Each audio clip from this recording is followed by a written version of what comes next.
trying to keep their folks up to speed.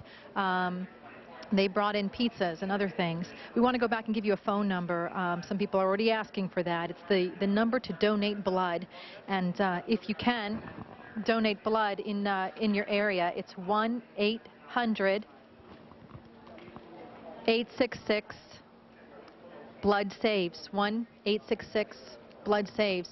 There's an area at Inova Fairfax on Woodburn Road that is taking collections right now for this disaster, and indeed it is a disaster. The tough thing about this medically is they don't know how to get people here quickly. The roads are so bound up. I talked to an ambulance crew and they said it's taking at least twice as long, if not longer, to try to assess who needs help the quickest, to assess them at the area and move them through the traffic here. So that is another challenge this morning. But again, there are 60 open beds at this hospital. They have 320 beds available. The hospital runs between 85 and 90% full at all times. And they do say that they have some people that are on their way and that they could bring more here. So we're standing by, of course, for more casualties this morning. But so far, we've got 26 people who have been brought to this hospital. We have no fatalities at this time. There's been a question about biological warfare. Was it used? A couple of interesting things. The hospital said, as far as we know, we have no sign of that yet. But you might remember over the weekend, Fairfax County had a huge drill in preparation for IMF World Bank. It was a drill that used weapons of mass destruction. It was a realistic type drill, but it was just a mock trial. I asked an ambulance crew from the Fairfax County area, so what are you doing now? We've got the real thing in front of us. Are you taking precautions? And they said no. And then he said, you know, if we were dealing with weapons of mass destruction, it would almost be too late for some of the crews in the field. But again, I want to mention that they do not think they're dealing with biological weapons at this point. A lot of people were concerned because there's smoke in the area. But at this hospital, Arlington Hospital in Arlington County, they don't believe they're dealing with that. But they're leaving the possibilities open, of course, for anything. And they're also expecting more people to come to this area from the Pentagon. That's the very latest from here. I'm Jennifer Ryan. Back to you at Broadcast House. All right, Jennifer. And Jennifer mentioned Fairfax County's Urban Search and Rescue Team. They are standing by, just waiting for the word from the Federal Emergency Management Agency. They're on alert to go to the Pentagon to assist in search efforts at the scene of this morning's terrorist attack. This team has worked at other terrorist incidents, including the Oklahoma City bombing and the attack on the U.S. embassies in Africa. And it has also been deployed to several natural disasters to help find victims. They're just waiting for the call-up from FEMA before they move out. They're assembling at Station 18 on Route 50 in Falls Church. Let me just give you a rundown of what we know so far here. Let's go through the timeline. You want to do that? Yeah. 9 a.m. Eastern Time, plane crashes into the tower of the World Trade Center in Lower Manhattan. Minutes later, about 18 minutes to be precise, a second plane crashes into the tower of the World Trade Center. President Bush, down in Sarasota, Florida, calls the crashes in apparent a terrorist attack a national tragedy. Then about 10 o'clock, an aircraft crashes near the Pentagon, about 40 minutes after the attacks in New York City. Government buildings in Washington, including the Capitol, the White House, are evacuated. The FAA shuts down all aircraft takeoffs nationwide. You go outside now, you're going to hear jets. Nothing. Those are fighter jets. About 2 hours after the World Trade Center was hit, one of the towers collapses. American Airlines says one of its planes that crashed into the Trade Center was American Airlines Flight 11, hijacked after takeoff from Boston en route to Los Angeles. That crashed into a second tower, and that came down around 12:30 this morning. Senior law enforcement officials initially thought that some sort of car bomb exploded outside of the State Department. Rumors were flying fast and furious, but Federal Protective Service later denied that. Nothing has happened at the State Department, but major federal installations and government buildings like State, Defense, Treasury, even Blair House across the street from the White House itself, the U.S. Capitol building, all closed. All museums, all monuments, all closed. Airports, all closed. No rail traffic leaving Union Station. That means Amtrak, VRE, and MARC. No Metro Rail station traffic at National Airport and at the Pentagon. There's some tape shot a bit earlier at the Pentagon. Let's take a look at that. As we said, it was about 10 o'clock when the jetliner plowed into the E-wing, the Pentagon. If you're driving down 395 and you're getting ready to come across the 14th Street Bridge, this is the area just the other side of the helipad.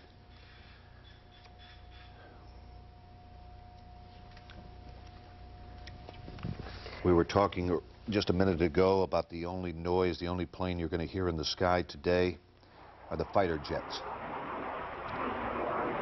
There goes one now.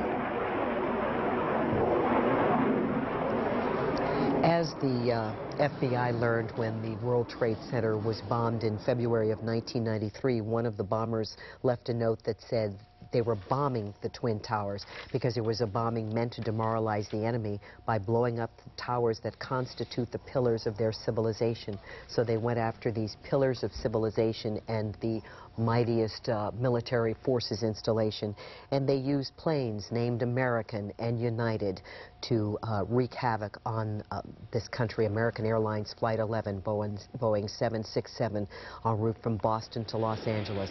That plane was carrying 81 passengers. That was the plane that slammed into one of the Twin Towers. American Airlines Flight 77, a Boeing 757 en route from Dulles Airport, bound for Los Angeles, was carrying 58 passengers, 4 flight attendants, 2 pilots. United Airlines Flight 93, a Boeing 757, crashed southeast of Pittsburgh. Not exactly sure whether this was part of the terrorist attack, but it was close enough for the FBI to be on alert because it was in the vicinity of Camp David. And then, of course, there was United Airlines Flight 175 bound from Boston to Los Angeles, carrying 56 passengers. Dave Statter is at the Pentagon. David? Mike, we heard a little while ago from Rear Admiral Craig Quigley, who's the Assistant Secretary of Defense for Public Affairs, and he's the gentleman that gave us the quote earlier. This was a full assault on the United States of America. There's no way to prepare for that, as prepared as he says that they are here for this. He also told us that Secretary of Defense Donald Rumsfeld was in the Pentagon at the time of the attack. He's now in the National Military Command Center. That's as of a few minutes ago. Everybody's wondering about the people they know who work at the Pentagon, whether it's their family, whether it's their friends. There is not, that we know of, a hotline set up, unless you've heard word back here, but Admiral Quigley did not have any information about a hotline other than they're going to try to set one up so you can find out about your loved one, about your friend. Again, the fire continues to burn here. No visible flame showing here right now on the Washington Boulevard side, the heliport side where this crash occurred. Certainly, we have not seen, and I was just talking to Jamie McIntyre, who's the CNN Pentagon correspondent, and he said he saw maybe a piece of plane about 3 feet, 3 feet in length, and he was right up where the crash site occurred. We were a few feet back from Jamie when we first got here. He said he never saw any large pieces of the plane. They either burned up or some are in that area that later collapsed, I guess about 45 minutes to an hour later, when that center area just collapsed. Jamie's with me now. I've got Jamie McIntyre, CNN Pentagon correspondent. Jamie, what have you learned? Well, when this all happened, I was in my office on the other side of the building, and the building is so big you couldn't even feel it there. But very quickly we found out what was going on. I managed to walk around right up to the scene, take a look at some of the wreckage from the plane. Couldn't identify it. It looked, the pieces looked to be green and red and silver. I was looking for identifying marks, couldn't find any. We could see that they had rescue personnel just lined up waiting in case they brought anybody out of the building. But at that point, they weren't bringing anybody out. They say they do have casualties in there, but they're not saying how many. The Navy, meanwhile, says they put a couple of their aircraft carriers to sea to possibly render some assistance and also move them out of port where they might have been more vulnerable in case there's another follow-up attack. And of course, one of the big questions that arises from this after we figure out the extent of this tragedy is what kind of response will the United States have? Will there be a military response? Will intelligence be able to give the United States an idea, a good enough idea about who might be responsible for this to take military action? Jamie, you've been covering the Pentagon for many years now. Did you ever think you'd be getting briefings in the military Quick Mart next door? You know, we thought at times about what would happen if there were an attack on the Pentagon, because the Pentagon would seem to be a prime prime target. We always anticipated, of course, that the attack would be on the other side, where the offices of the Defense Secretary and all the high-ranking brass is. Instead, it was on this side of the building. And you run through your mind various scenarios about how it might be to cover it, but I never expected the enormity of this story. This is just, it's incomprehensible. There have been, every time I stop to actually think about what's happened, and the loss of life involved, and the loss of personal freedom that we're all going to experience as security tightens after this, it really does make you want to cry. Speaking of tightened security, you ran into security problems. Your producer was held at gunpoint immediately after this. Yeah, my producer, Chris Plant, when he was trying to get around to the side and see what had happened here from the other side of the building, he was just arriving. He was stopped at gunpoint by a very nervous officer of the Defense Protective Service. Another officer stopped me, arrested me briefly, and confiscated my camera because he said I was in an unauthorized area. But you can see they're just trying to do their job. There's been an enormous act of terrorism here. Everybody is on edge. These were in the moments right after the attack, so you can see how those things could happen. All right, that's Jamie McIntyre, CNN Pentagon correspondent, here with his view from this morning of this absolute tragic situation here at the Pentagon. Again, Mike, the Washington Boulevard side is what we're looking at, right by the Pentagon, just off of I-395. And the good news is the smoke is not as black as it was before, so they are getting some water in some spots that they'd like to get water, but there's still a great deal of fire, it appears to be, in this building, so this fire is going to be fought for a while longer. I gather there was no alarm, David. I mean, we kept hearing all these years about restricted airspace. And here comes a jet flying down Columbia Pike and into the Pentagon. Well, there are actually both jets and small aircraft that fly on either side of the Pentagon. The jets, of course, come down the Potomac River, and some jets and small aircraft come down 110, which is right next to the Pentagon, which goes right into almost like the extension of one of the National Airport runways. And here, one of the witnesses told us this guy was off course, obviously, to them, flying 100 feet above the terrain here and smashing in. And again, the one witness seemed to think that the pilot tried to avert going directly in, but it's hard for us to tell because we really can't see any large pieces of this aircraft. And I got here less than 5 minutes after the crash occurred. Great deal of fire, and I never saw any big pieces of the plane. All right. David, thank you, Dave. Very much. Joining us now on the phone, former director of the Central Intelligence Agency, Admiral Stansfield Turner. Admiral, how are you? Sir, this is an unbelievable day. Yeah, I'm not sure what to ask because I want to know how it happened, why it happened, but there are not going to be any easy answers, are there? There certainly are not. Clearly, we need to have improved intelligence to deal with this situation. This is about the first line of defense against terrorism. It's a very difficult nut for us to crack. In this instance, for instance, the basic intelligence is done by the FBI because it's inside the United States. But on the other hand, we almost assume that the perpetrators are from overseas and therefore the CIA is involved. But getting the right leads and getting the right information is a very difficult proposition. I think we also have to enlist the support of our friends overseas, the French, the British, the Germans, and so on, so that we have a clearinghouse whereby little pieces of intelligence that come in from one place or another all get funneled into the same central point. And some piece that you think is not important, perhaps, becomes very important when you add it to 2 or 3 other pieces that you've got. Admiral, I mean, we're talking about 4 passenger jets that are hijacked. 1 crashes in western Pennsylvania, 1 goes into the Pentagon, 2 go into the World Trade Center. Shouldn't there have been an alarm someplace? I mean, obviously the pilots of these American and United jets didn't fly these jets into the buildings. These were trained pilots who hijacked these airliners. No question about it. This is a very sophisticated operation, and one would hope that there would be some clues and that our intelligence would pick them up. I will say again, though, that it's a very tough proposition to do. Admiral, how tough will it be then to formulate an appropriate response? We will be between a rock and a hard place here. We can go and bomb Osama bin Laden or somebody, as we did a few years ago after the bombings of our embassies in Kenya and Tanzania. But that really takes us on the other side of the law. It makes us terrorists if we don't really have solid evidence, which we did not in that case. On the other hand, if we pursue a law-abiding approach to this, it may take a number of years, as it did with the World Trade Center previous attack, and which has resulted in the people who perpetrated that going to jail.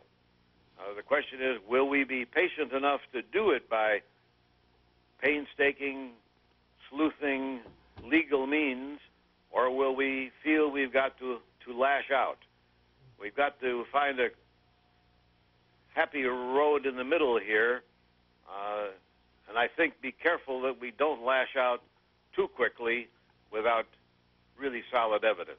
Admiral, you know, there have been some people asking, is there any particular significance to why the attacks today? Is there anything about this date, September 12th, that should have set off alarms? Do you know of any reason why today might have been the day? No, I don't. That is a good thing to pursue, but I don't relate to September 12th in any way. Admiral, you didn't think you'd ever see anything like this in your lifetime, did you, sir? To see those towers collapse is absolutely no.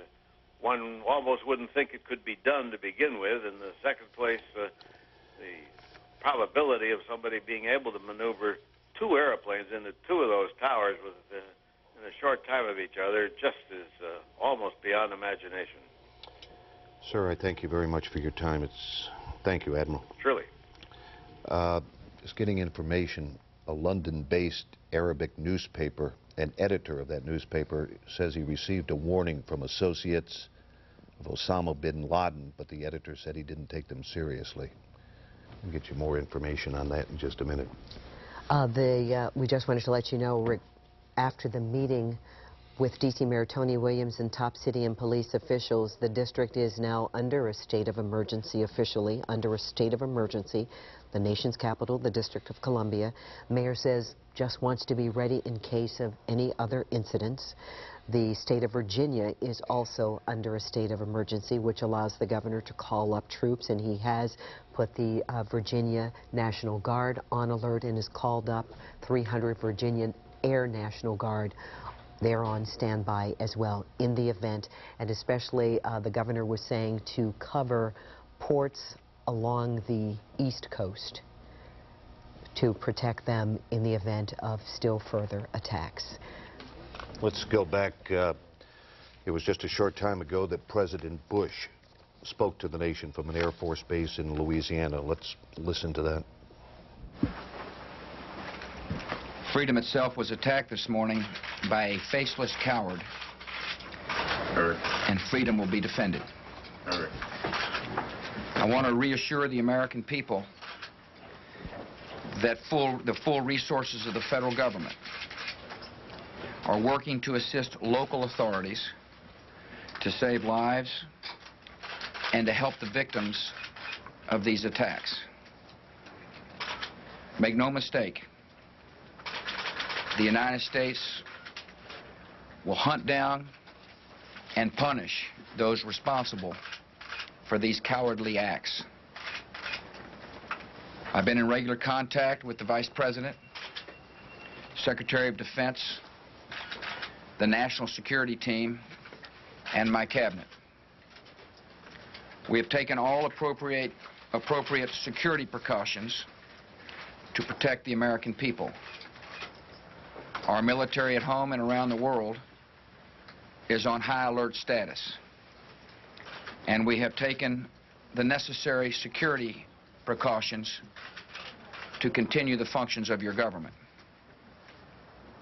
We have been in touch with the leaders of Congress and with world leaders to assure them that we will do whatever is necessary to protect America and Americans.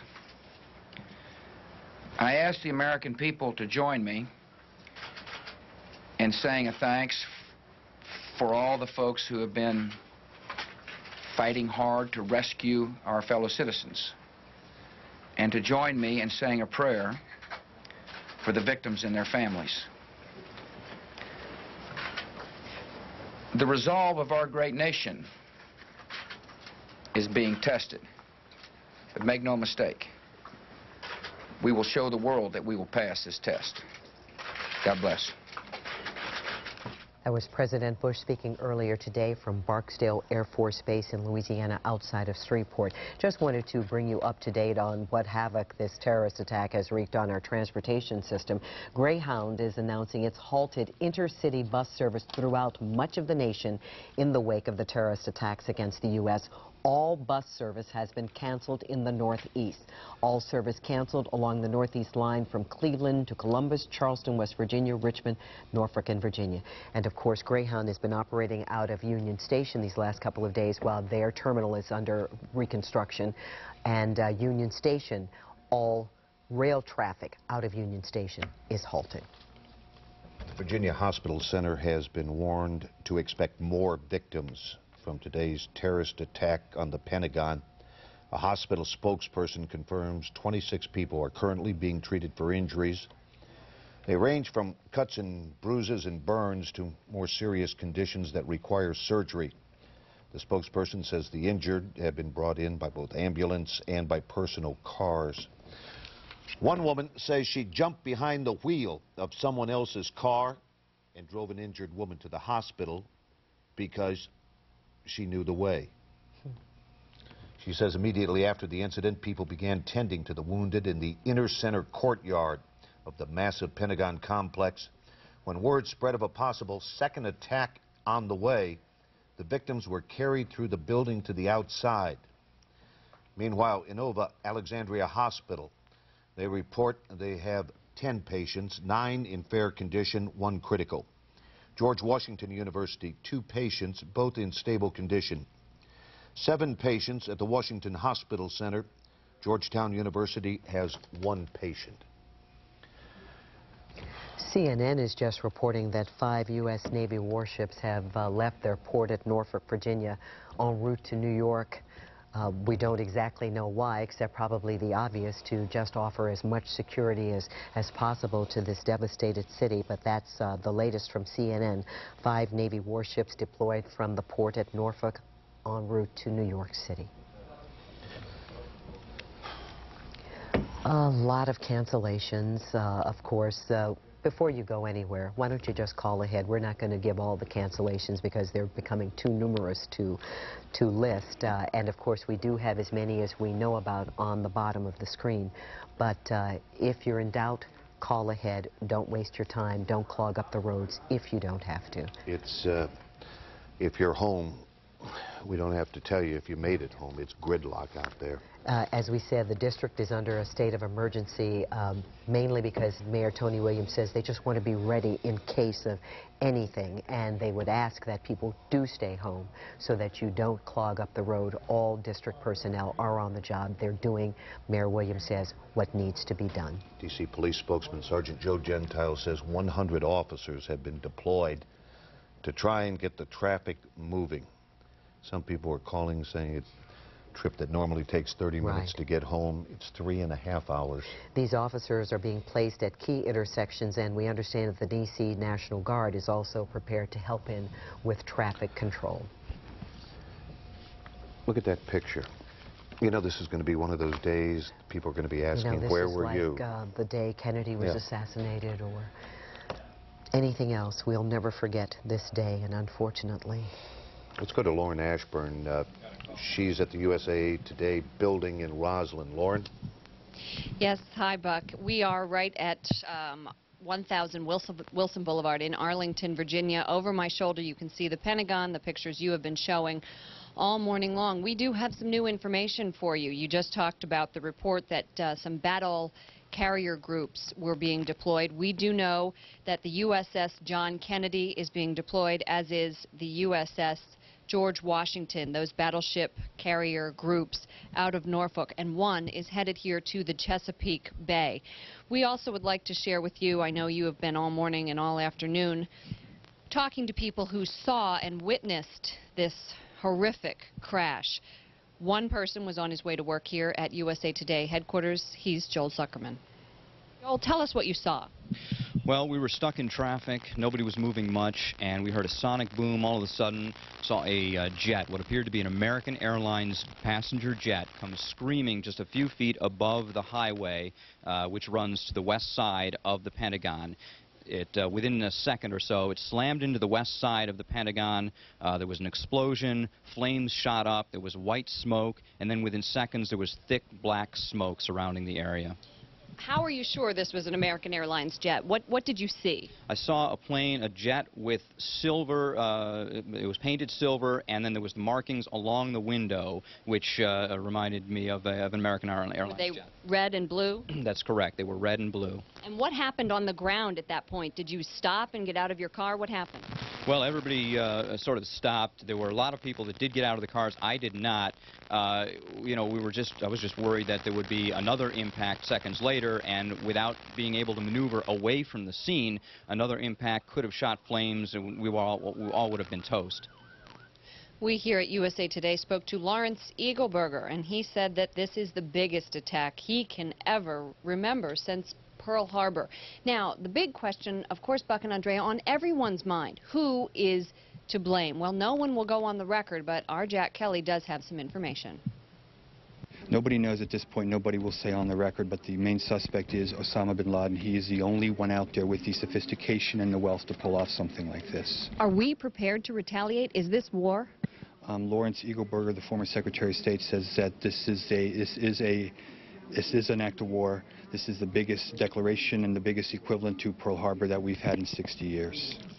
And we've also talked to terrorism experts who say someone, somewhere, blew it. Military intelligence did know that there was some sort of plot on U.S. soil. Lauren? Yes. Repeat your last About sentence, military please. intelligence? Oh, yes. Military. Some terrorism experts are saying that the U.S. blew it, that there was information about a U.S. plot. A plot on U.S. soil, and there was a massive intelligence failure, is the quote from a terrorism expert. No one acted appropriately. All right, again, it is September the 11th, Tuesday, but again, there is no connection to this date being significant, any reason why this attack. Just wanted to let you know the Fairfax Urban Search and Rescue Team has been activated by FEMA, the Federal Emergency Management Agency. The 70-plus members of the team are expected to be at the Pentagon in about 10 minutes to help in the search for victims. American Airlines now says it is not sure where its flight, which left Dulles International Airport this morning bound for Los Angeles, ended up. Earlier today, American Airlines said Flight 77 out of Dulles crashed into the World Trade Center. Now airline officials say they're not sure which jet that was. The Dulles flight was a Boeing 757, carried 58 passengers, 4 flight attendants, 2 pilots. Word is, obviously, that 4 planes were hijacked. Today, 2 of them ended up in the World Trade Center, 1 in the Pentagon, 1 crashed near Pittsburgh. We want to show you some video. All air traffic in the U.S. is curtailed. This was the reason why the terrorist bombing in New York City. People, I read that the center was fully rented out when the towers collapsed. Roughly 50,000 people worked in those buildings, the complex, which included an observation deck and a number of other tourist attractions. It drew about 90,000 visitors a day, according to the Port Authority of New York and New Jersey. And now both of those towers, 110 stories high, the 2 towers, just a mass of rubble, twisted steel. Louis Eisenberg is the chairman of the Port Authority of New York and New Jersey, which operates the World Trade Center. Mr. Eisenberg says, "I just saw my 2 towers fall. I'm devastated beyond belief. In many respects, this is significantly worse than Pearl Harbor, and we don't know who the enemy is." And as we said, the buildings could hold up to as many as 50,000 people who work there. And as you saw that collapse, and we didn't see a lot of people running out, we heard of bodies jumping from the building and body parts. And New York City Mayor Giuliani says what he knows is that this is a horrendous loss of life.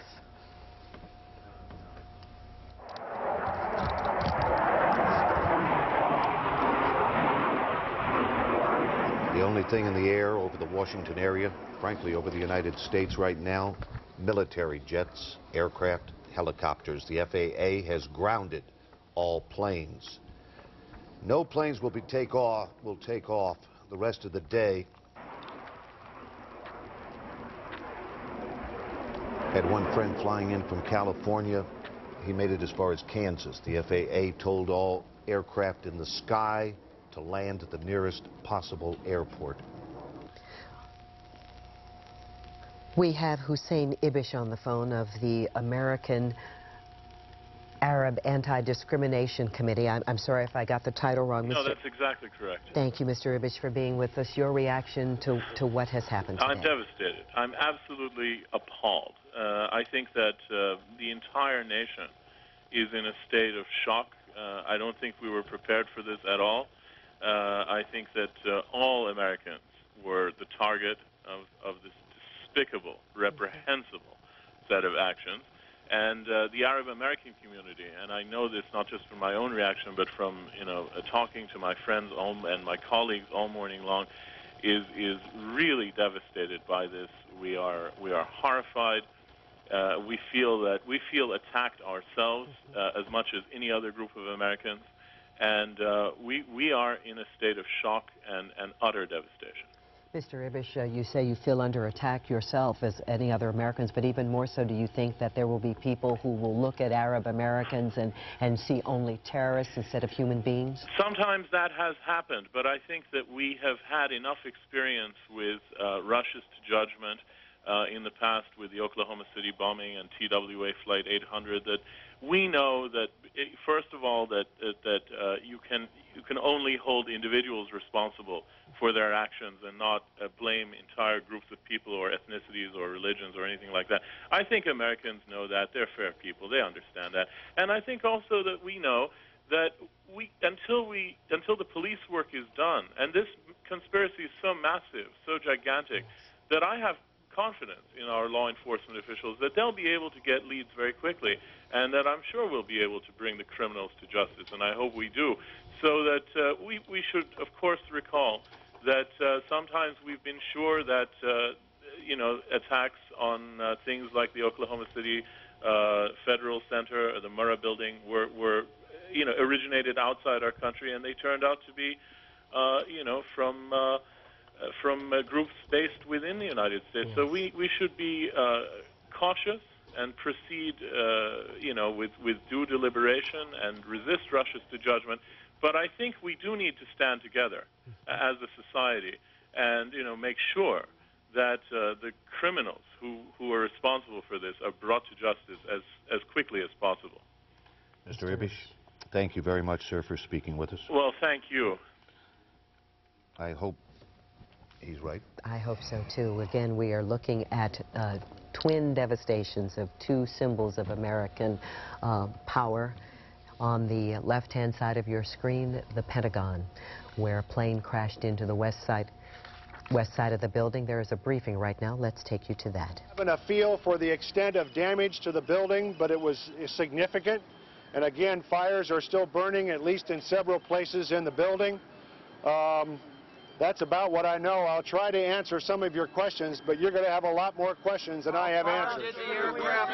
Let's start with the individual right here. Explain what happened to you personally at the time of the impact. What did you see and hear and feel, if anything, and how did you respond? What were you trained to do in that situation? Well, despite the size of the Pentagon building, many in the building felt a thud and heard kind of a muffled explosion. And it was, at that point, the Defense Protective Service, the fire department, others took off for action to the impact point in the building. The building was very quickly evacuated.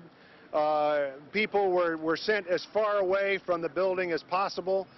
Many people were sent home. And again, with a request, please call your loved ones right away to let them know you're okay. People were, again, sent as far away from the building as possible. We didn't know what might happen next, and the fire was burning very fiercely at that point in time. Go ahead. No, I sense no panic. People were moving very quickly for the exits to the building, but it was all very controlled. Can you repeat Yeah. Rumsfeld was? Investigation. Is the FBI handling this, or are there any military agencies? I'm sorry, say that again. Is the FBI handling this exclusively, or is there any military organizations that are helping with the investigation? Well, I'm sure the FBI would probably have the lead on this as any domestic sort of circumstance. We will assist wherever possible, but right now our focus is on controlling the fires in the building, taking a head count of the injured, making sure families are notified. That's our priority right now. Go ahead. Do you expect the casualties to be in the hundreds or thousands based on what you know about that part of the Pentagon? A very good question. I don't have any sense of scale at all. We know there are casualties. I can't give you a good number, and we're going to work to try to get that as quickly as I can, but we don't have it yet. What do you know about the airplane? Was it an airliner? Was it hijacked? Do we know what airline? Do we know whether it was loaded with passengers? No, the question was, do I have any information on the plane that flew into the Pentagon, and the answer is no. What about deployment of assets out of what happened in New York? I mean, were you on some form of alert at that point in time? Were there concerns? Well, I don't think there was any question in anybody's mind after the second airplane hit the second World Trade Center tower that this was not an accident. And at that point, we started gathering together a crisis action team, which is a very standard thing for the Defense Department to do. When you're unsure of the facts that you have arrayed before you, you try to put together people with insight into a variety of areas to get information, and then shortly after that, the aircraft hit the building. There was nothing that could be done. Rumsfeld at one point evacuated from the building, and then did he return? What happened to the... No, Secretary Rumsfeld... Yeah, Secretary Rumsfeld was in his office at the time the plane hit the Pentagon and proceeded down towards the impact point in the building. It actually went outside the building and was helpful in getting several people that were injured onto stretchers. And before he came back into the building, he was out there maybe 15 minutes or so helping injured, and then came back into the building and was in the National Military Command Center and has been there ever since. No, he was not evacuated. He went out. Yeah.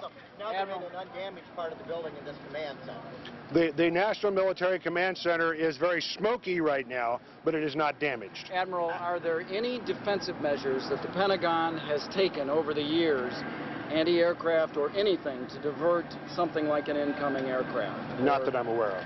Admiral, what sorts of Pentagon operations were in that part of the building that was hit? I've been asked that several times, and I'm not familiar with that part of the building. I don't know. What can you tell us about ships deploying out of Norfolk, aircraft carriers, and guided missile ships deploying out of Norfolk, presumably to provide defense along the east coast of the United States? I have heard that, Chris, as well, but I do not have that information. I don't know. Go ahead.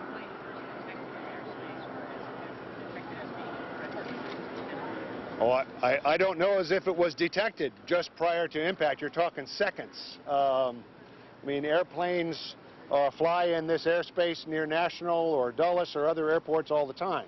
So I don't think there was any warning, so to speak, of this aircraft's action. What did you ask just a second ago? You said, I don't know. You know if the plane was from Dulles or National? No, I don't know any information at all on the plane. There were reports early on of a second airplane headed toward the Pentagon, and fighters were scrambled. We saw F-16s in the air in this area. What can you tell us about that? Was that a false alarm, and what did they scramble? I don't know as if there was ever a second plane. I heard that rumor as well. I don't know if there had any truth to it at all. We did have F-16s up this morning. I'm not clear what their tasking was, but I saw them in the air above the Pentagon. Were there any accounting for the people who might be missing it? Sorry, say that again? Accounting for the people who work in the building who might be missing it? Well, again, we're asking the people that can hear your broadcasts, read your broadcasts, to phone their families and loved ones immediately to let them know they're okay. And if they are among the injured or the casualties from this, then we will work our way through to identifying them and getting their names out to their loved ones. We will find a way. the injured going? Where are the injured being taken to? A variety of area hospitals. How big was the penetration of the plane itself, Admiral? How many rings of the building? I don't know. How wide would you say that gash is? 100 feet, the one we're looking at? I haven't been over there to see it up close. I don't know. I think that's all for now, ladies and gentlemen. We'll try to be back out and give you some more information as we can. Marine Corps only if you wanted to do that. That's Rear Admiral. Admiral, how many people work? Craig Quigley, Assistant Secretary of Defense for Public Affairs, in our first official briefing here this morning, the first we've been able to bring to you live. One thing that you did not hear Admiral Quigley tell us, which we've gotten from other people in the Navy right now, is this important information for all Navy and Marine personnel. It's this number we're going to give you. It's 877-663-6772. Let me give it to you again. It's 877-663-6772. It is a muster line for all Navy and Marine personnel. They want all Navy and Marine personnel, if they have not been contacted or not contacted the people they're supposed to please call in to find out where you will be deployed, where you will be used. Again, very important number for Navy personnel. Again, not a lot of information again on the number of people injured or dead here, but we have heard from a number of Pentagon people there are dead inside this building. The fire continues to burn. Where we did see flames, we no longer see flames, but there's still black smoke coming toward the courtyard area here. Also said that Secretary of Defense Donald Rumsfeld helped out with the injured for 15 minutes immediately after the plane came into the building, and then is now currently in the National Military Command Center, which is, they say, smoky but operable now. No fire in that part of the building. Mike and Andrea, have you ever heard a time when we've had to put out an alert for all Navy and Marine personnel to call in? No, but we've never heard of anything like this either. This at all. Only in the movies, Dave. Yeah, I mean, Tom Clancy is out of business. Yes. Yeah. It's, his book is now obsolete, the one where something like this happened as well. Again, we want to give you that number that Admiral Frank Quigley mentioned and that Dave Statter was telling us about for all Navy and Marine personnel to muster. It is 877-663-6772. We're joined by our colleague, Frank Herzog.